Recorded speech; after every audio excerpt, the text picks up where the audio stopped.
National journalist union of India से संबंध रखने वाला journalist association of Madhya Pradesh की प्रदेश कार्यकारिणी की बैठक संस्कारधानी जबलपुर में आयोजित की गई। इस प्रदेश कार्यकारिणी के जो आयोजन हुआ, उस आयोजन के अवसर पर एक विद्वान साध्वी मुख्य अतिथि के रूप में उपस्थित हुई।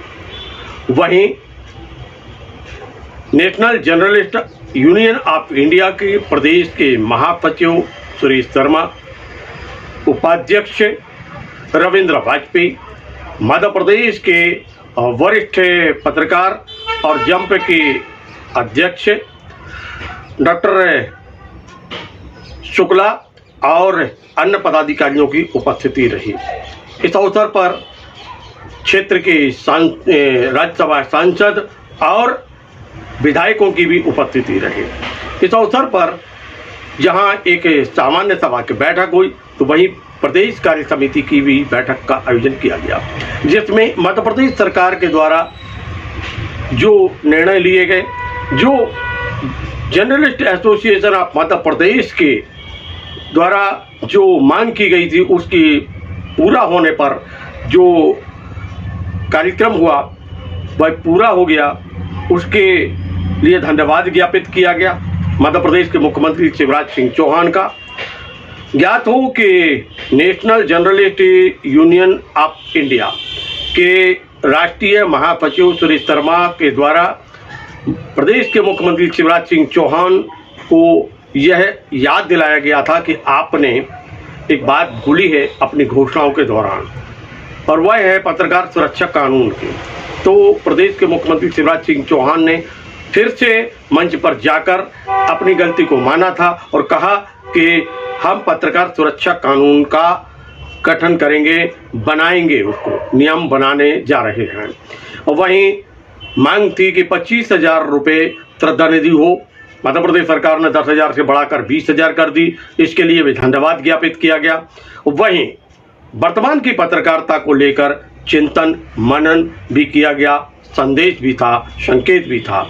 लेके चलते हैं हम आयोजन स्थल पर, माँ नर्मदा के तट पर बैल घाट में, जहां हुआ था आयोजन journalist association of Madhya Pradesh की प्रदेश कार्य समिति की बैठक।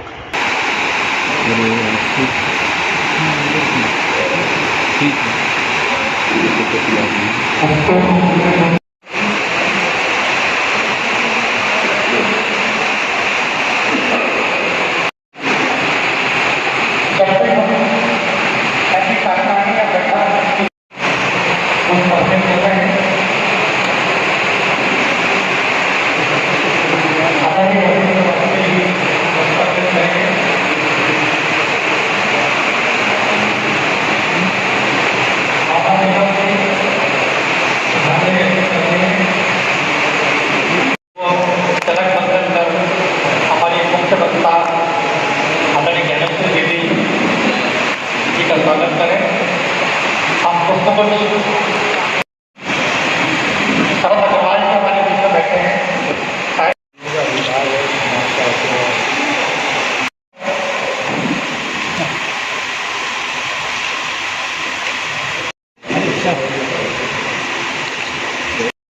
तालियों में कंजूसी ना हो, हमें भी अच्छा लगेगा। सब यहाँ पधारे और आप सबके विचार सुझाव हम लोग सुनेंगे, जानेंगे, समझेंगे और आगे की रणनीति बनेगी। पत्रकार संगठन को आगे कैसे काम करना है और क्या क्या उसमें चीज़ें आनी चाहिए, इन सब पर मंथन होगा सेकेंड सेशन में, मैं समझता हूँ। तो मैं हृदय से आप सबका एक बार पुनः स्वागत करता हूँ और मैं अपनी वाणी को यहीं सीमित करते हुए आगे जो हमारे वक्तागण हैं और जिन्हें हम सबको सुनना है, और फिर उसके बाद से हम लोग आपस में बैठ के बातचीत करेंगे। और तब तक के लिए मैं अपनी वाणी को विराम देता हूँ। तलवार और शब्दों के बिना नहीं होती है, तो इसी शब्द शक्ति को बढ़ाने वाले समस्त पत्रकारों का मैं नमन करती हूँ। साथ ही ये कहना चाहूँगी कि एक दो शब्द मैं आप लोगों में कहना चाहूँगी। रोक दे बढ़ते कदम को, ऐसी कोई ताकत नहीं, हौसलों को तोड़ दे, ऐसी कोई आफत नहीं, हमें आप पे है भरोसा, मंजिल नहीं लेके हम पाएंगे। राह में जंगल उठ जाना, ऐसी तो आपकी आदत नहीं, ऐसी तो आपकी आदत नहीं। जय भारत। करते हैं ये शक्ति सुरेश शर्मा जी वर्तमान में राष्ट्रीय महासचिव हैं। जब भी हम उन्हें देखते हैं, अनुभव करते हैं, बात करते हैं, चाहे वो फेसबुक हो, चाहे वो व्हाट्सअप हो, चाहे वो ऐसे फोन पे बात करें, हम ऊर्जा से भर जाते हैं। जीवन उस समय भूपेश बघेल जी आए तो हम सब लोगों ने सामूहिक रूप से उनसे कहा कि पत्रकार सुरक्षा कानून बनना चाहिए, क्योंकि पहले जब पत्रकारिता होती थी तो पत्रकार को बड़ा सम्मान से देखा जाता था। इसलिए देखा जाता था कि पत्रकार भी ढंग से काम करते हैं, और इसलिए भी देखा जाता था कि जो सामने वाला पक्ष होता था, चाहे राजनीति में हो, चाहे उद्योग में हो, वो भी सम्मानीय लोग होते हैं। अब जिस प्रकार से अखबार मालिकों की माफियागिरी हो गई है, इसी प्रकार से राजनीति में भी माफियागिरी हो गई है, और इसी प्रकार से उद्योग जगत में भी माफियागिरी हो गई है। तो अब जो है कोई हमें ककड़ाहट के रूप में देखा जाता है पत्रकार, इसलिए हमारे लिए प्रोटेक्शन का एक कानून बन जाए तो ज़्यादा बेहतर है। मुझे खुशी है यह बताते हुए कि हम सब लोगों की मांग को पूरे 2 महीने में पूरा कानून बना। अभी कल परसों पत्रकारों के लिए मुख्यमंत्री जी ने बड़ी घोषणाएं और सुविधाएँ दी हैं, लेकिन उन्होंने इसका जर्नलिस्ट प्रोटेक्शन एक्ट के बारे में कोई घोषणा नहीं की। तो मन से नीचे आ गए थे। मैं उनके पास गया और मैंने उनसे कहा, आपकी जितनी भी घोषणाएँ हैं ये सब पैसे वाली घोषणा, आप हमको 10,000 की जगह 20,000 पेंशन दे देंगे, लेकिन उससे हमारा प्रोटेक्शन नहीं होगा। हमारा आपकी प्रोटेक्शन तो हो जाएगा थोड़ा बहुत, लेकिन जो पत्रकारिता वो नहीं हो पाएगा। तो वो वापस मंच पर गए और उन्होंने कहा कि जो विधानसभा का कोई सत्र नहीं आना है, इसलिए हम इसके लिए कमेटी बना देते हैं। जो आने वाली सरकार जिस भी पार्टी की, तो ठीक है, लेकिन हम ये कहते हैं कि जिस भी पार्टी की सरकार होगी वो उसके लिए लगभग बाध्य जैसी होगी, और हम चाहेंगे कि हमारा ये प्रोटेक्शन कानून मिल जाए। इसका बड़ा लाभ इसलिए होगा क्योंकि आज हम खबर लिखते समय थोड़ा सा भय करते हैं, क्योंकि एक बड़ी चिंताजनक बात और राजनीति में भी हो रही है और पत्रकारिता में भी हो रही है, और वो ये हो रही है कि पहले होता था कि यदि कोई हमने छाप दिया तो मोटे तौर पर ये होता था कि आदमी बैठते बात, चाहे वो अधिकारी हो, नेता हो, चाहे व्यापारी हो, वो ये कहता था कि भाई ऐसा क्यों छापा। आप वो आपसी समझौते, समन्वय, बातचीत या दबाव नहीं होता था पहले भी, वो दौर खत्म हो गया। अब सीधे कोर्ट चलेगा। अब आपस में नेता एक दूसरे नेता को बयान जारी करता तो कोर्ट में चलेगा, जबकि ये राजनीतिक स्टेटमेंट्स हैं। राजनीति को राजनीति के तरीके से निपटना चाहिए, कोर्ट कचहरियों के मामले नहीं है। लेकिन ये एक बड़ा बदलाव हम देख रहे हैं। इस बदलाव के कारण हमें प्रोटेक्शन है कि भाई हमारे घरों को खबर के संदर्भ में देख करके फिर हमारे ऊपर कोई मुकदमा करे तो सबसे ज़्यादा बेहतर है। इस दृष्टि से देख करके नहीं करना चाहिए कि ये खबर हमारे जानबूझ करके भावनात्मक रूप से लिखी गई है। तो इसलिए एक हमारे प्रोटेक्शन की जरूरत है। मुझे लगता है कि हमारे लिए अच्छी बात है कि मुख्यमंत्री जी ने कमेटी बनाने की शुरुआत तो करी, जो आने वाले समय में फलीभूत हो जाएगी। अब एक दूसरी चिंता मैं हमेशा व्यक्त करता हूँ हम पत्रकारों के लिए क्योंकि हम सब लोग हमारे बैठे हैं जो अध्यात्म के जानकार बैठे हैं। एक बड़ा युग परिवर्तन है, राजनीति का भी युग परिवर्तन है, वो पत्रकारिता का भी युग परिवर्तन है। राजनीति का युग परिवर्तन ऐसे है क्योंकि एक किसी भी विषय को बनाने की पराकाष्ठा जैसे हम कह सकते हैं, जैसे अल्पसंख्यकवाद की राजनीति, इस देश में एक बड़ी तेजी से अल्पसंख्यकवाद की राजनीति है। मुझे लगता है कि 80 के दशक या 85 के बाद जो है वो 80 के दशक तक की जो राजनीति थी वो राजनीति थी कि हम क्या करना चाहते हैं, हमारा विजन क्या है, हम देश को क्या बनाना चाहते हैं, हम अपने क्षेत्र की जनता को क्या बनाना चाहते हैं, उसके लिए सुविधाएँ कैसे उपलब्ध हो सकती हैं, रोजगार के साधन कैसे आएंगे, ऐसे विजन होते हैं। मेरे को मैं 35 वर्ष से पत्रकार हूँ, 35 वर्ष से मैंने विधानसभा में प्रवेश किया है, लेकिन मुझे अभी तक ये विजन जो अब पिछले दशक में हमें ये विजन लगभग दिखाई नहीं देता, क्योंकि हमारा माननीय विधायक हो या हमारा माननीय सांसद हो या हमारा कोई मंत्री हो, वो कभी भी हम लोगों के सामने बैठ के ये नहीं कहता कि मैं अपने क्षेत्र के लिए, अपने प्रदेश के लिए, अपनी जनता के लिए क्या करना चाहता हूँ। वो केवल ये कहता है कि वो अपना आदमी चोर है, वो आदमी बेईमान है, वो आदमी ऐसा करता है, वो ऐसा करता है।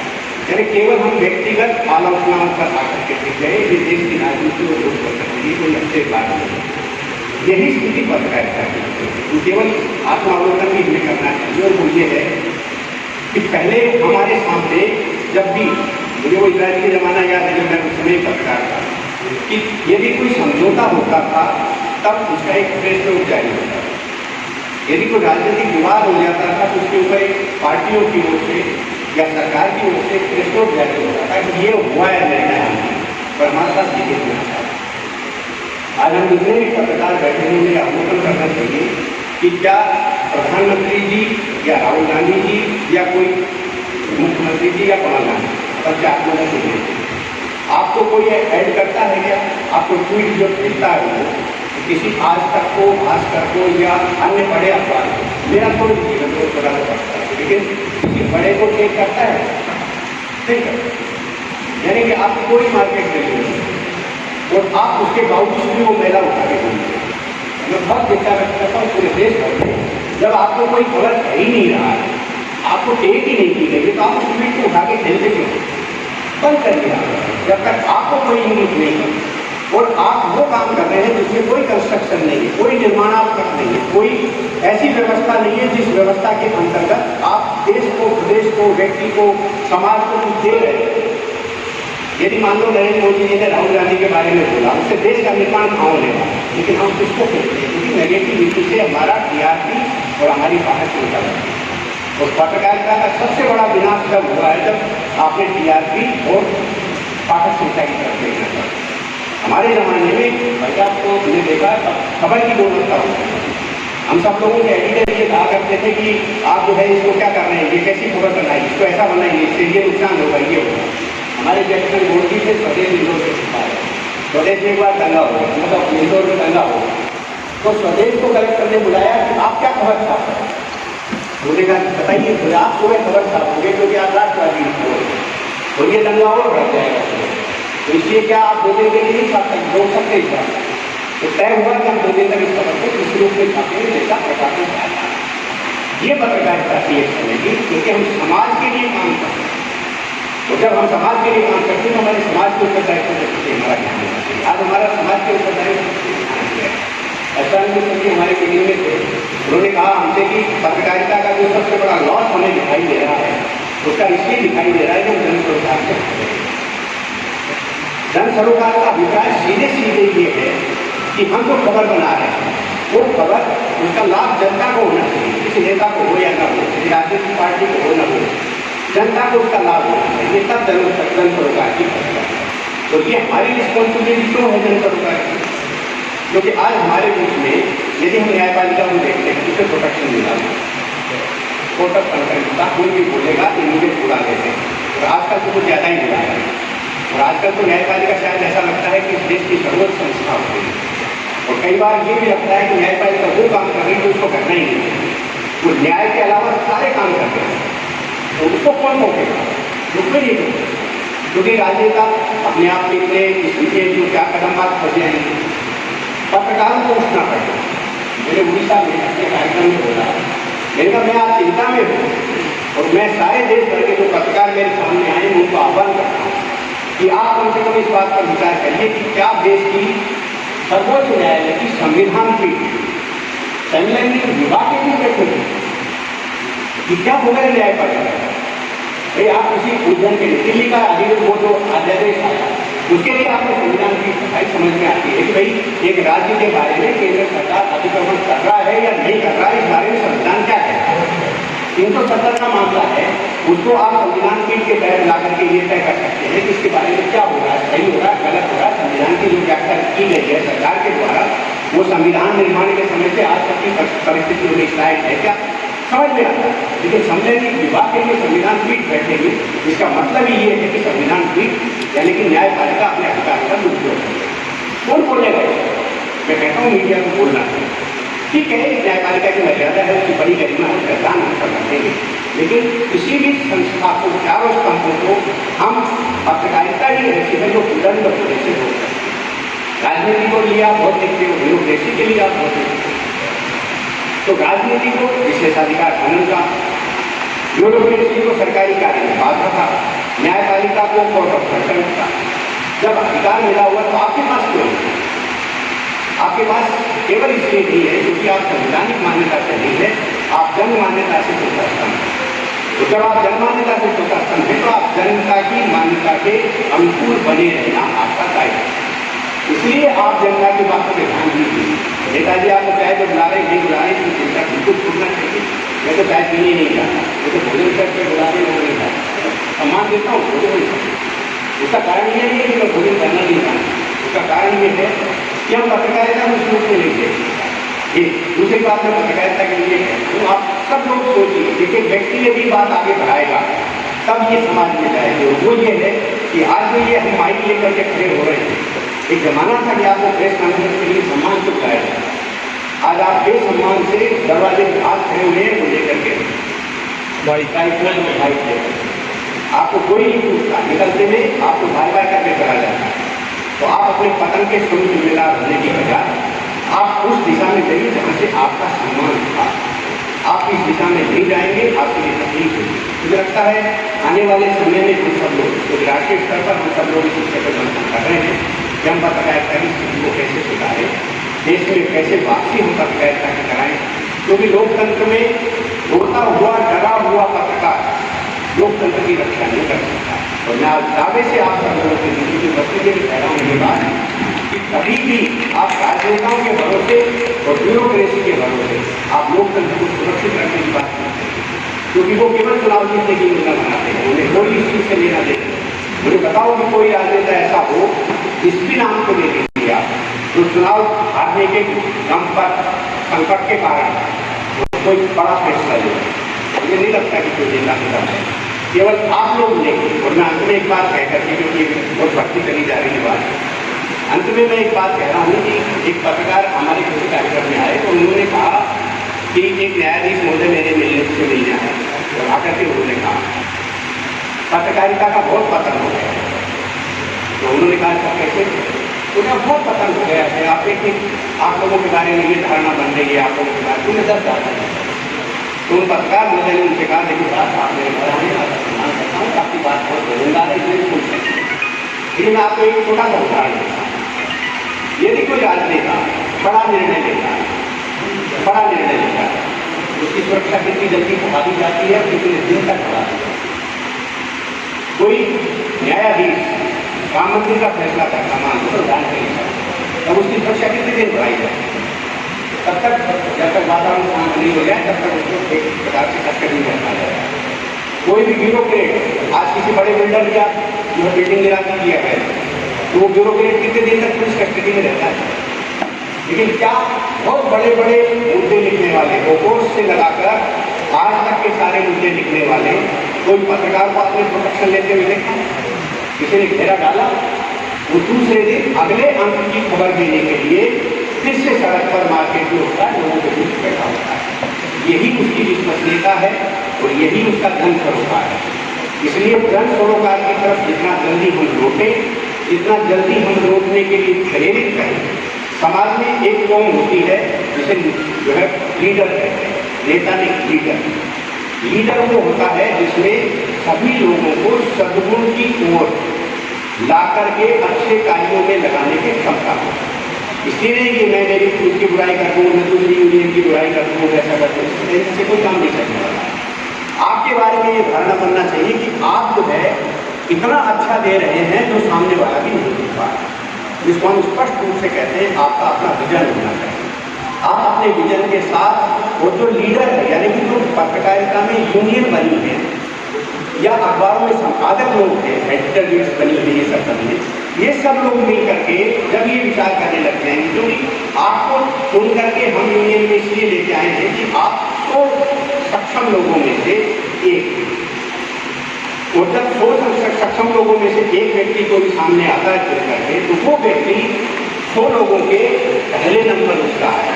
इसलिए उसको चाहिए कि वो प्रभावित करे लोगों को, और जो नुकसानदायक परिस्थितियाँ निर्मित हो रही हैं, चाहे वो समाज के लिए हो, राजनीति के लिए हो, लोकतंत्र के समर्थन कहते हुए लोकतंत्र के लिए हो या पत्रकारिता के लिए हो, उसको हम कैसे दुरुस्त कर सकते हैं, इसके दिशा में चिंतन करना चाहिए। मुझे लगता है कि इस दिशा में सोचेंगे तभी हम वास्तविक संगठन में तभी हम वास्तविक पत्रकार हैं। चंदा वंदा तो मिल ही जाता है, कोई भी नहीं देता है, पर अब खबर के दम पर यदि आपकी पहचान होगी तो मुझे लगता है वही वास्तविक पत्रकारिता और इसकी जरूरत है। यदि जरूरत की तरफ हम कल संकल्प लेकर के आज शाम को जब हम संकल्प लेकर के जाएंगे तो हमारी साथ होगी वो दीदी जैसे आध्यात्मिक व्यक्ति का मार्गदर्शन जो है हमारे लिए सार्थक होगा।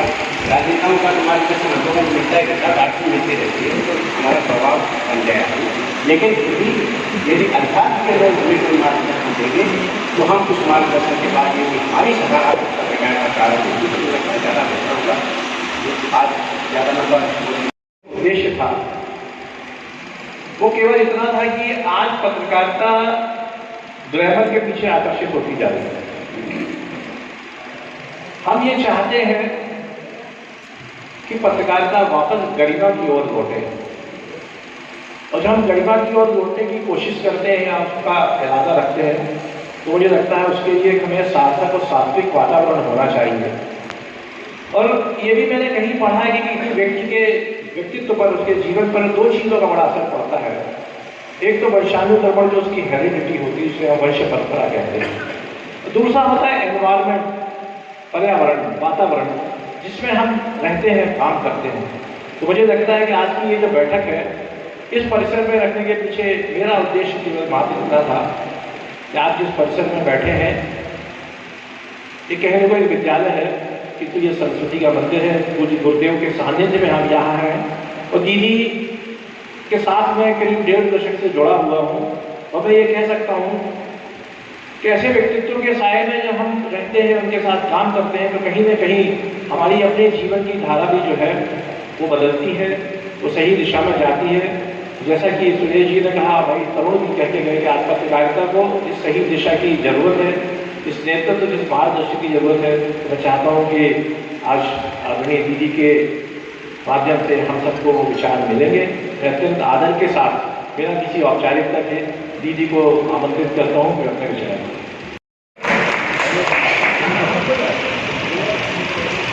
हमारे बीच बड़ा गौरव है कि जबलपुर से 2 राज्यसभा सदस्य हैं। कांग्रेस ने भी मान दिया है और भाजपा ने भी मान दिया है। बात की हो तो मौसम के साथ वो भी अपने कदम बढ़ाती है। कामना देती हूँ कि आपका कार्यकाल यशस्वी हो और समाज में आप आईने की तरह जो मेरे मन में चल रही थी वो आदरणीय सुरेश जी ने पहले ही कह दी कि पत्रकारिता जो विषय है ये ना तो पॉलिटिकल पावर का विषय है और परमाराध्य गुरुदेव, जैसा पवन जी ने कहा कि परमाराध्य गुरुदेव का सानिध्य उन्हें मिला, मुझे पूरी तरह से याद नहीं है लेकिन शायद वो जबलपुर का ही कार्यक्रम था जब जबलपुर के बहुत सारे पत्रकार परमाराध्य गुरुदेव के श्री चरणों में बैठे थे और पत्रकारिता पर ही चर्चा हो रही थी कि पत्रकारिता कैसी होनी चाहिए और पत्रकार का समाज में रोल क्या होना चाहिए। तब शायद यही गुरुदेव ने कहा था कि पत्रकार का जो रोल है समाज में ठीक वही है जो हमारे समाज में पुरोहित का हुआ करता है। पुरोहित ने जो दिन, वार, तिथि, त्योहार हमें पुरोहित बताया करता था पुराने समय में। आजकल तो सोशल मीडिया और मोबाइल एंड्रॉयड ऐप्स आ गई हैं, उनसे सारे दिन बार पता चलते हैं और शायद उसी कारण कॉन्फ्लिक्ट्स भी बहुत ज़्यादा होने लगे हैं। परंतु पुराने समय में एकादशी कब है, संक्रांति कब है, पूर्णिमा कब है और अमावस कब है, कौन सा त्यौहार कौन से दिन किस तिथि को मनाया जाता था, हर व्यक्ति पत्रा खोलकर नहीं बैठता था। पुरोहित जैसा बता देता था आम जनमानस जो है वो उसको फॉलो करता था। क्योंकि हर व्यक्ति को ग्रहों का और ज्योतिष का ज्ञान नहीं होता, इसलिए पुरोहित की बात को सर्वमान्य करके हर व्यक्ति उसी को फॉलो करता था और जैसे पुरोहित बताता था वैसे तिथि को स्वीकार करके त्योहार मनाए जाते थे और सारे रीति रिवाज मनाए जाते थे। ठीक वही स्थिति पत्रकार की समाज में है। पत्रकार को मैंने पीटीसी की थी और पत्रकार करने की तैयारी की, लेकिन लगा के लिए अच्छा खासा चल रहा है, बचपन की वो रास्ता ठीक है, वो रहता है।